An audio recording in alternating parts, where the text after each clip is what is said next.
નમસ્કાર દર્શક મિત્રો, હું છું રૂપલ વણેચિયા. સંપૂર્ણ ન્યૂઝમાં આપનું સ્વાગત છે. પાલનપુર શહેરના સ્ટેશન રોડ સ્થિત મટન માર્કેટમાં લાંબા સમયથી ચાલી રહેલા દબાણોને મુદ્દે સ્થાનિક રહીશોએ મુખ્યમંત્રી પોર્ટલ પર રજૂઆત કરી હતી. આ રજૂઆતને ગંભીરતાથી લેતા પાલનપુર નગરપાલિકા તંત્ર હરકતમાં આવ્યું છે. પાલિકા દ્વારા કેટલાક દિવસો અગાઉ દબાણધારકોને નોટિસ આપવામાં આવી હતી અને દબાણો દૂર કરવાની તાકીદ કરવામાં આવી હતી. જોકે દબાણધારકો દ્વારા નોટિસનો કોઈ પ્રતિસાદ ન મળતા આજે પાલિકાની ટીમે પોલીસ બંદોબસ્ત સાથે સ્થળ પર પહોંચી દબાણ હટાવવાની કાર્યવાહી શરૂ કરી હતી. સ્થળ પર મોટી સંખ્યામાં સ્થાનિક લોકોની ભીડ એકત્રિત થઈ હતી, જેમની વચ્ચે પાલિકાની ટીમે દબાણ હટાવવાની કામગીરી હાથ ધરી હતી. આ કાર્યવાહીથી મટન માર્કેટ વિસ્તારમાં વર્ષોથી જામેલા બિનઅધિકૃત દબાણોનો અંત આવશે અને સ્થાનિક રહીશોને રાહત મળશે. પાલિકા તંત્રના આ પગલાંથી વિસ્તારમાં ટ્રાફિક અને સ્વચ્છતાની સમસ્યાનું નિરાકરણ આવશે તેવી આશા સેવાઈ રહી છે.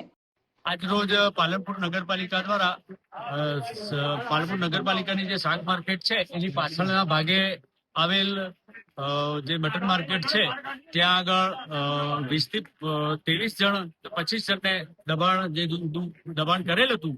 એ દબાણ દૂર કરવા માટે અગાઉ અમે નિયમ અનુસાર નોટિસો આપેલી હતી. તે છતાં પણ દબાણ દૂર ન કરતા સીએમ પોર્ટલ ઉપર આ પ્રશ્ન આવેલ હતો, જેના આધારે આજ રોજ નગરપાલિકા દ્વારા અને સિટી સર્વે દ્વારા માર્કિંગ કરીને કાયદેસર દબાણ દૂર કરવાની કામગીરી હાથ ધરવામાં આવી છે.